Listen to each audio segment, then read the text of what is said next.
So hello everyone, my name is Nikhil, and in this video, I'm going to explain every part of my project. So as you already know that I recently built and project the basically the digital multimeter, and in this video, I'm particularly explaining you most of the part of this multimeter, that how I am measuring the voltage, the current, the resistance, and the contactless voltage detector. Basically, I'm going to explain the circuits that I'm using in this. Okay, so let's start. So to make the circuits here, I am using the easy EDA. Basically, I tried several other software, for example, KiCad, but actually my laptop is old. That's why I did not use KiCad. Further, I switched to easy EDA. I also tried the Proteus and Circuit Wizard, but they do not have appropriate libraries. That's why I try the easy EDA. Easy EDA is an online software. Okay. So here you can see this the schematic diagram of my digital multimeter, and I'm going to explain one by one every part. Okay, so I is starting from the voltage, that how I am measuring the voltage, which is the easiest part in this multimeter. Okay, so here you can see here I created a voltage divider of the 100 kilo ohm, 10 kilo ohm, 2.2 kilo ohm. Actually, it is not necessary to make the to choose here the 10 kilo ohm or 2.2 kilo ohm. Basically, I want the 12 kilo ohm resistor, but I did not find the 12 kilo ohm resistor. That's why I'm using here 10 kilo ohm and 2.2 kilo ohm. Okay. So basically, what happened here, that when I connect a DC source, a high voltage DC source, maybe 200 volt, 100 volt, or even small DC source 10 volt, the voltage is divided in the ratio according to the resistances. So basically, here I'm using the voltage. So here you can see this part is connected to the ground here, and the one is connected, not connected with anywhere in the microcontroller. Remember that thing. Maybe you're thinking this wire goes somewhere or in the microcontroller, but here you can see it is opened, and I tell you later that why it is open. But for now, forgot this wire. Okay, it is only connected with the output. So basically here we connect the output and the voltage divided, then we can easily measure the voltage. Here you can see the pin. Here I am using to measuring the voltage is A0 pin, analog, oh sorry, I'm using here A1 pin. Okay, I'm using here A1 pin. So let's move on the circuit, that how the voltage divider working. Okay, so firstly I think I should make the circuit to save the time. Okay, so here you can see here I made the voltage divider. Okay, and if I run the circuit, so here you can see now the switch is open. Here I have a 5 volt battery, but when I turn on the switch, here you can see my voltmeter here is reading some values. Maybe hopefully it is showing. Yeah, I should change the. Okay, so here you can see it is measuring the value in pico volt, which is very low. So let's just increase the voltage. So here I'm using the 100 volt, and now the value here is also increased.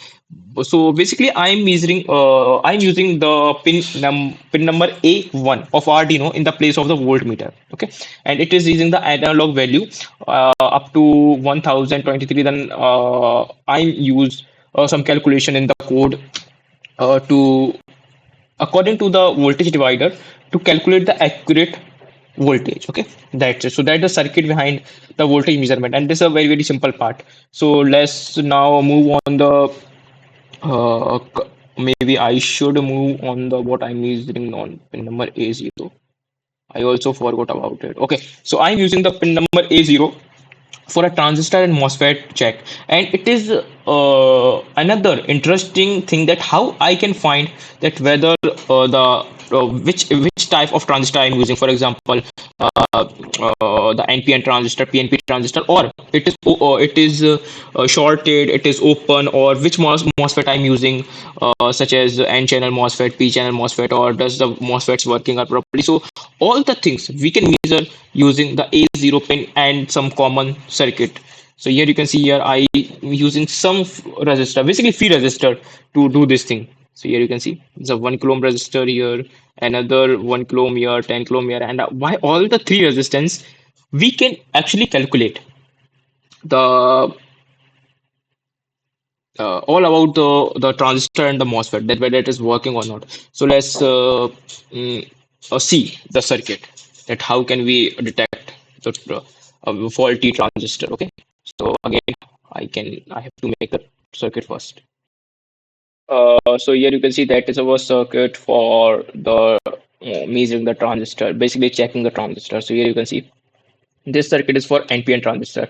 So basically what we are doing here, we are doing a simple thing. First of all, that here you can see here I have a battery. This battery representing the 5 volt Arduino. Okay, Arduino V in pin, basically 5 volt pin. So we are taking the 5 volt from the Arduino and connect a 1 kilo ohm resistor. So this is basically a load resistor connected with a collector to the NPN transistor, and then we have an emitter which is connected directly with the ground, and here you can see we are connected a voltmeter across the ground and the collector. So what happened here, that when the Arduino generate a signal, so here you can see here we have a 5 volt signal that Arduino generate. So when so here you can see there is no current flowing through the through the transistor, NPN transistor for now. So here the voltage drop is across around 4.99 volt. Okay, but when I give a signal to the base, then see what will happen. The voltage is dropped. The voltage is dropped very much. It drops around 70 millivolt. So we are detecting the voltage drop. So we can concluding that if the voltage drop, then the transistor working properly. If the voltage did not drop, it dropped. It means uh, the transistor may be opened or faulty. Same in the short circuit case. In the case of short circuit, the voltage goes to zero. Okay, so here with this method we can detect the transistor basically. Okay, so this is for the NPN transistor and similar for the PNP transistor, but we are using here the low signal, basically the ground signal. Here you can see this is the ground signal. Okay, so here so that's how we can measure, we can basically test the transistor. This same circuit work with the MOSFET. So here you can see in the diagram.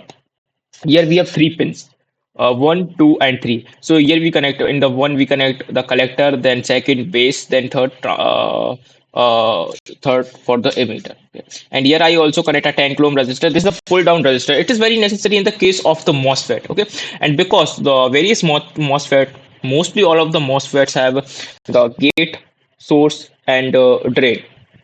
Okay, so that's why here we only do here we make two terminals. First for transistor and second for the MOSFET. We simply swap the connection. So here you can see we connected the emitter with the I think that is it is a collector, and collector with the source, then the base. Okay, so I think there is some mistake in the schematic diagram. Basically, what we have to done here is that we have to connect the collector to the source, and then emitter to the drain, and the base to the gate. Okay, so the connections is wrong here. That's my mistake. Okay. But I have corrected in the hardware, okay, because I make first hardware, then software. Sorry, then schematic diagram. That's my way to do work. Okay, so that is how we can measure the transistor with a simple topology or with a simple method. Okay, so but remember, I am again mentioning you that please use the 10 kilo ohm resistor in the case of the MOSFET, because this 10K resistor pull down or pull up the MOSFET gate, okay, gate terminal. So let's move on the other part, which is the I think contactless voltage detection. Okay, contactless voltage. So here you can see here we have a circuit for that. So basically here I am using the three transistor, or you can also say that the three-step amplification to detecting the voltage. So to explain this, I have to explain some theory to you. Okay. So basically, in our home, there is a 50 hertz to 30 volt power supply comes in, which and we all know that the our home power outlets have some voltage and the frequency as well. So basically when the current flow through the wires, they generate the magnetic field. And what we are doing here with the transistor is that we are basically using the base to basically to capture the electromagnetic field. Basically, we are using the electromagnetic field that induce the current in our antenna of the transistors. Here you can see here I have three transistor, and basically I'm using the base of the one transistor, the top one transistor, as antenna. Here you can see this is our antenna, and what will happen that when the current flows through the wires, it produces a magnetic field. We bring the antenna near to that magnetic field, and that magnetic fields create create a current in our antenna, and that current drive the MOSFET.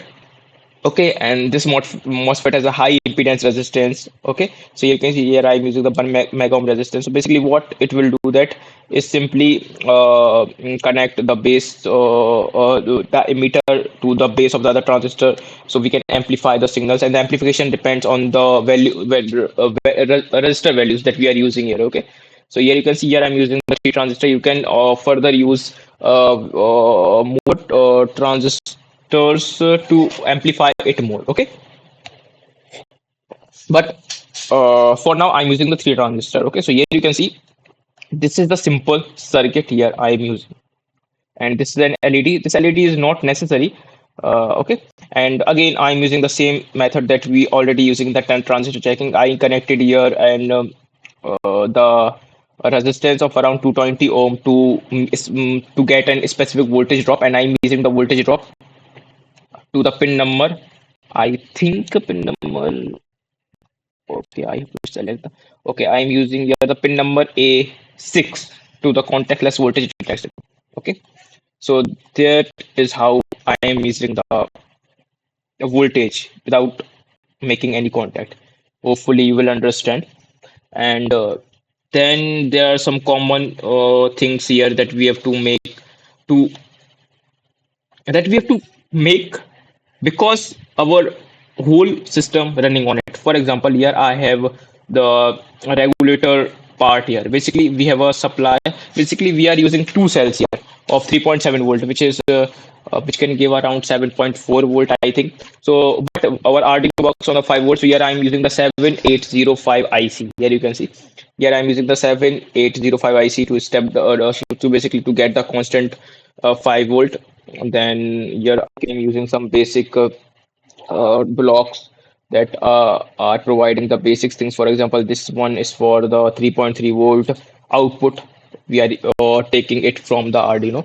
So this is for the 3.3 volt output, 5 volt output, and I think this is for the PWM output, and this is also for the servo tester PWM output. Okay, so all the terminals are connected directly with the Arduino pins, and I programmed the Arduino to provide the supply such as PWM and other such as frequency, different types of frequency we can use. We are using the D, I think D6 pin for that particular task. Hopefully, yes. Okay. So that is the overview of the project. Hopefully you will understand. And obviously, I did not explain this project in very depth because you did not need. If you make these types of project, you already learn these things by doing the stuff by yourself, by building the things by yourself. But these are some basic or some important things that I explained you today. Okay, here you can see that is our LCD screen, 2 into 16 ratios, sorry, the LCD display, liquid crystal display. Here I'm using the I2C module. For the convenient, you can also bypass the I2C module if you want. Okay, so thank you. That's the explanation of my project. Okay.